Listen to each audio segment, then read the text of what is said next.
Hi friends, நேற்று வந்து post ஆஃபீஸில் என்னெல்லாம் ஸ்கீம் இருக்குங்கிறத பற்றி உங்களுக்கு வீடியோ போட்டிருந்தேன். அது எந்த அளவுக்கு யூஸ்ஃபுல்லாக இருக்குதுன்னு தெரியல. இன்றைக்கி வந்து ஒவ்வொரு ஸ்கீமை பற்றின டீட்டெயில்டு வீடியோ அப்படி போடலான்னு ஒரு ஐடியா இருக்குது. ஃபஸ்ட்டு போஸ்ட் ஆஃபீஸில் ஃபஸ்ட்டு ஸ்கீம் வந்து எஸ்பி மீன்ஸ் சேவிங்ஸ் பேங்க். இதுக்கு வந்து என்னென்னா 4% வட்டி தருவாங்க. இதோட டீட்டெயில் எல்லாமே நான் உங்களுக்கு சொல்கிறேன். ஏதாவது டவுட்ஸ் இருந்தால் நீங்கள் கேளுங்க, நான் அதுக்கு பதில் சொல்கிறேன். இதில் வந்து எப்படியெல்லாம் அக்கௌண்ட் ஓப்பன் பண்ணலான்னா, சிங்கிளாக நம்ம ஓப்பன் பண்ணலாம், ஜாயிண்ட்டில் ஓப்பன் பண்ணலாம். ஜாயிண்ட்டில் வந்து 2 பேர் சேர்ந்து ஜாயிண்ட்டில் ஓப்பன் பண்ணலாம். ஜாயிண்ட் ஏ, ஜாயிண்ட் பி அப்படின்னு 2 டைப் ஆஃப் இருக்குது. அதில் என்ன அர்த்தம்னா, ஜாயிண்ட் ஏன்னா 2 பேருமே வந்து விட்ரா பண்ண வரந்தால் தான் விட்ராயல் கொடுப்பாங்க. ஜாயிண்ட் பியில் 2 பேரில் யாராவது ஒருத்தவங்க வர பட்சத்தில் விட்ராயல் கொடுப்பாங்க. இன்னொன்று என்னென்னா, ஜாயிண்ட் அக்கௌண்ட்டுன்றது குழந்தைங்களுக்கு, நம்ம 10 வயசுக்குள்ளே இருக்க குழந்தைங்களுக்கு எஸ்பி வேணுன்ற பட்சத்தில் பேரண்ட்டோடு சேர்ந்து ஜாயிண்ட் ஒன்று இருக்குது, மைனர் ஜாயிண்ட்டு. அது இல்லாமல் மூளை வளர்ச்சி குன்றியவராக இருக்காங்க அப்படின்னா அவங்க கூட இன்னொருத்தவங்க ஜாயிண்ட்டாகவும் ஒரு அக்கௌண்ட்டு ஓப்பன் பண்ணிக்கலாம். இதில் போஸ்ட் ஆஃபீஸில் ஒரு எஸ்பி அக்கௌண்ட்டு வேணும்னா 10 வயசுக்கு மேலே இருக்க யார் வேணாலும் அக்கௌண்ட்டு ஓப்பன் பண்ணிக்கலாம். அவங்களுக்கு 18 வயசு நிறைவடையும் போது ஆதார் பேன் கொடுத்து அப்டேட் பண்ணிக்கணும், ரீகேஒய்சி அப்டேட் பண்ணிடணும். டாக்குமெண்ட் என்னெல்லாம் தேவை, ஒரு எஸ்பி அக்கௌண்ட் ஓப்பன் பண்ணணும்னா போஸ்ட் ஆஃபீஸில் என்ன விதமான டாக்குமெண்ட் கொடுக்கணுன்னா, Aadhaar xerox, PAN xerox, 3 photo. இதை கொண்டு போனோன்னா நமக்கு அக்கௌண்ட்டு, எஸ்பி அக்கௌண்ட்டுக்கு ஓப்பன் பண்ணி கொடுப்பாங்க. இதுக்கு ஏடிஎம் ஃபெசிலிட்டிஸும் இருக்குது, செக் புக் ஃபெசிலிட்டிஸும் இருக்குது. ஏடிஎம்மை பொறுத்த வரைக்கும் நம்ம எஸ்பி புக் ஓப்பன் பண்ணி ஏடிஎம் ஃபார்ம் ஃபில் பண்ணி கொடுத்தோன்னா ஏடிஎம் கார்டு கொடுப்பாங்க. ஏடிஎம் கார்டில் ஆஃப்டர் 24 ஹவர்ஸ்க்கு அப்புறம் நம்ம எந்த விதமான ஏடிஎம் மிஷின்லேயுமே ஆக்டிவேட் பண்ணி எல்லா விதமான ஏடிஎம் மிஷின்லேயுமே ஒர்க் பண்ணிக்கலாம். ப்ளஸ் உங்களுக்கு வந்து செக் புக்கை பொறுத்த வரைக்கும் பர் 1 இயருக்கு 10 லீஃப்ஸ் யூஸ் பண்ணிக்கலாம்.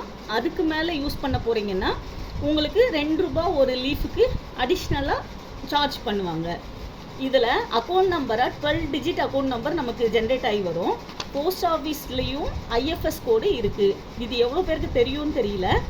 ஐஎஃப்எஸ்சி கோடு வந்து IPOS 0000 DOP. இதில் ஏற்கனவே எல்லாம் வந்து எஸ்பி புக்கில் வந்து கையில் மேனுவலாக என்ட்ரி போட்டு கொடுப்பாங்க. இப்போ சிபிஎஸ் ஆனதால் எல்லாருக்குமே சிஸ்டமைஸ்டு என்ட்ரியாக தான் இருக்குது. எஸ்ஓஸில் மட்டும், பிஓஸில் இன்னும் கொஞ்ச நாள் கழித்து அப்படி ஒரு வாய்ப்புகள் இருக்க வாய்ப்பு இருக்குது. சிஃப்னு ஒன்று க்ரியேட் பண்ணுவாங்க. நீங்கள் போஸ்ட் ஆஃபீஸில் ஃபஸ்ட் டைமாக போகிறீங்க, ஒரு அக்கௌண்ட் ஓப்பன் பண்ணணுன்னா நம்ம ஆதார் பேன் ஃபோட்டோலாம் கொடுக்கும் போது கஸ்டமர் இன்ஃபர்மேஷன் ஃபைலுன்னு சொல்லிட்டு நமக்கு ஒரு சிஃபை க்ரியேட் பண்ணுவாங்க. அந்த சிஃப் இருக்கிற பட்சத்தில் நம்ம போஸ்ட் ஆஃபீஸில் வேறு எந்த விதமான அக்கௌண்ட்டு ஓப்பன் பண்ணணுன்னாலும் அதுக்கு அடுத்து ப்ரூஃப் ஃபோட்டோலாம் கொடுக்க வேண்டிய அவசியம் இல்லை. அதுக்கு அடுத்தது எஸ்பியை பொறுத்த வரைக்கும் எங்கேயா இருந்தாலும் ஒன்று தான் இருக்கணும். நமக்கு எஸ்பிங்கிற கான்செப்ட், ஒரு போஸ்ட் ஆஃபீஸ்னால் எங்கே இருந்தாலுமே ஒரு எஸ்பி புக்கு தான் நம்ம யூஸ் பண்ணணும், 2லாம் இருக்கக்கூடாது. இதுக்கு முன்னாடி அப்படி இருந்ததுனாலும் அதை க்ளோஸ் பண்ணிடுறது நமக்கு நல்லது. சேம் பிரான்ச்சில் நீங்கள் எங்கே ஓப்பன் பண்ணுறீங்களோ அதே பிரான்ச்சில் நீங்கள் டெபாசிட் எவ்வளோ வேணால் பண்ணலாம், விட்ராயல் எவ்வளோ வேணால் எடுத்துக்கலாம், அன்லிமிட்டெட். ஆனால் அதர் பிரான்ச்சாக இருக்க பட்சத்தில் ஒரு நாளைக்கு ₹50,000 டெபாசிட், ₹50,000 விட்ராயல் மட்டும்தான் பண்ண முடியும். ஆனால் எங்கே வேணாலும் யூஸ் பண்ணிக்கலாம், எங்கே ஓப்பன் பண்ண புக்கு எங்கே வேணாலும் யூஸ் பண்ணிக்கலாம். அதுக்கடுத்து என்ன ஃபெசிலிட்டிஸ் இருக்குது எஸ்பிலன்னா, இந்தியா போஸ்ட் பேமெண்ட் பேங்க்குன்னு ஐபிபின்னு சொல்லி ஒரு பேமெண்ட் பேங்க் இருக்குது. அதுவும் கூட எஸ்பியை லிங்க் பண்ணி கொடுக்குற பட்சத்தில் நீங்கள் எஸ்பியில் பணம் போடுறதுக்காக ஆஃபீஸ் வரணுங்கிற அவசியம் இல்லை. எஸ்பியில் இருக்க பணத்தை விட்ரா பண்ணணுன்னாலும் ஐபிபிக்கு ட்ரான்ஸ்ஃபர் பண்ணி உங்ககிட்ட என்ன ஏடிஎம் கார்டு இருக்கோ அதில் கூட நீங்கள் விட்ரால் பண்ணி எடுத்துக்கலாம், இல்லை பேங்க் ட்ரான்ஸ்ஃபர் பண்ணிக்கலாம். எல்லா விதமான ஃபெசிலிட்டிஸும் இப்போ அவைலபிளாக இருக்குது போஸ்ட் ஆஃபீஸில். அதுக்கு அடுத்தது நீங்கள் ஆர்டி கட்டுறீங்கிற பட்சத்தில் எஸ்பியில் பேலன்ஸ் மெயின்டைன் பண்ணிங்கன்னா ஆர்டிக்கு வந்து ஏஎம்சி கொடுத்துடலாம். AMC means automatic credit. இது வந்து நீங்கள் ஒரு ஃபார்ம் ஃபில் பண்ணி போஸ்ட் ஆஃபீஸில் கொடுத்தீங்கன்னா 15ஆம் தேதி உங்களோட எஸ்பியிலேருந்து ஆர்டிக்கு ஆட்டோமேட்டிக்காகவே கேஷு கிரெடிட் ஆகிடும். ஜஸ்ட்டு நீங்கள் என்ட்ரி மட்டும் போட்டு வெரிஃபை பண்ணிக்கலாம். நெட் பேங்கிங் ஃபெசிலிட்டிஸும் இருக்குது.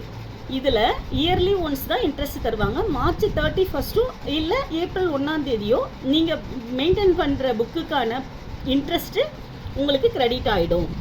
இதை ஓப்பன் பண்ண மினிமம் 500 இருந்தாலே போதும். மேக்ஸிமம்ன்றது உங்கள் சாய்ஸு அக்கௌண்ட் ஓப்பனிங்க்கு.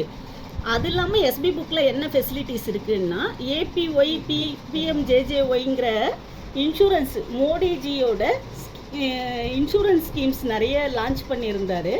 அதெல்லாம் நீங்கள் இந்த எஸ்பி புக்கில் ஆட் பண்ணிக்கலாம். வருஷத்துக்கு 20 ரூபா, வருஷத்துக்கு 356 ரூபா, இல்லை அடல் பென்ஷன் யோஜனா, பென்ஷன் வர்றதுக்கான ஸ்கீம், அதெல்லாம் வந்து இந்த எஸ்பியில் இது எஸ்பியில் ஆட் பண்ணிட்டோன்னா ஆட்டோமேட்டிக்காக பிடிச்சிப்பாங்க. ஒரு எஸ்பி புக்கை 3 வருஷம் நீங்கள் கண்டினியூவாக யூஸ் பண்ணல அப்படிங்கிற பட்சத்தில் புக்கு வந்து டார்மெண்ட் ஆகிடும். டார்மெண்ட் மீன்ஸ் உங்களுக்கு வந்து உங்கள் பணம் இருக்கும், ஆனால் நீங்கள் போடவோ எடுக்கவோ முடியாது. அப்போ என்ன செய்யணும்னா, நீங்கள் திரும்ப ஆதார், பேன், ஃபோட்டோ எல்லாம் எடுத்துகிட்டு போயிட்டு நியர்பை போஸ்ட் ஆஃபீஸில் ரிவைவலுக்கு கொடுத்தீங்கன்னா உங்கள் புக்கை ஆக்டிவேட் பண்ணி கொடுப்பாங்க. அதுக்கு அடுத்தது எஸ்பியில் பொறுத்த வரைக்கும் மினிமம் பேலன்ஸ் 500 மெயின்டைன் பண்ணுற மாதிரி இருக்கும். மற்றபடி என்ன பேலன்ஸ் இருந்தாலும் நம்ம எடுக்கவோ போடவோ செய்யலாம். புக்கு மிஸ் ஆகிடுச்சு அப்படிங்கிற பட்சத்தில் நம்ம போஸ்ட் ஆஃபீஸுக்கு போயிட்டு டூப்ளிகேட் பாஸ்புக் அப்ளை பண்ணியும் புக்கை வாங்கிக்கலாம். நாமினி பொறுத்த வரைக்கும் இப்போல்லாம் கம்பல்சரி ஆகிடுச்சு. அக்கௌண்ட் ஓப்பன் பண்ணும் போதே கண்டிப்பாக நாமினி போட்டு தான் ஓப்பன் பண்ணணும். அது ஆனால் ஒரு முறை பண்ணும் போது ஒன்றும் பிரச்சனை இல்லை, ஒரு முறை சேஞ்ச் பண்ணவும் பிரச்சனை இல்லை. செகண்ட் டைமும் நீங்கள் நாமினி சேஞ்ச் பண்ணுற சூழ்நிலை வருதுன்னா 50 ரூபா ஃபீஸ் கட்டினா தான் உங்களுக்கு நாமினி சேஞ்சஸ் பண்ணி கொடுப்பாங்க. அதுக்கடுத்து ஸ்டேட்மெண்ட் வேணும் அப்படின்னாலும் உங்களுக்கு எடுத்து கொடுப்பாங்க. 24 ருபீஸ் நம்ம கிட்ட இருந்து சார்ஜ் பண்ணிக்கிட்டு ஸ்டேட்மெண்ட் எடுத்து கொடுப்பாங்க. ஃபார்ம் ஃபில் பண்ணுறது அப்படின்றது வந்து தமிழ்லையும் இருக்கும், இங்கிலீஷ்லேயும் இருக்கும். உங்களுக்கு எது உங்களுக்கு ரொம்ப ஈஸியாக எது இருக்கோ அதிலேயே நம்ம ஃபார்ம் ஃபில் பண்ணி கொடுக்கலாம். அதே சமயம் நீங்கள் டெபாசிட் பண்ணும் போதும் டெபாசிட் ஃபார்ம் ஃபில் பண்ணுறதெல்லாம் ரொம்ப ஈஸியாக தான் இருக்கும். கஷ்டம்லாம் ஒன்றுமே கிடையாது. என்ன பிரான்ச்சு, உங்களுக்கு நேமு, டேட்டு, எண்ணாலையும் எழுத்தாலையும் அமௌண்ட்டை போட்டுட்டு உங்களுக்கு டினாமினேஷன் போட்டு சைன் பண்ணிங்கனாலே போதும். ஒரு முறை நீங்கள் ஃபில் பண்ணிட்டீங்கன்னா அடுத்தடுத்த முறை உங்களுக்கு ஃபில் பண்ணவும் ஈஸியாக இருக்கும். இதை தாண்டி உங்களுக்கு எஸ்பியில் ஏதாவது டவுட் இருக்குது, இல்லை உங்களுக்கு ஏதாவது தெரியணும்னு ஆசைப்பட்டீங்கன்னா நீங்கள் கேளுங்க, நாங்கள் உங்களுக்கு கண்டிப்பாக பதில் சொல்லுவோம். தேங்க்யூ.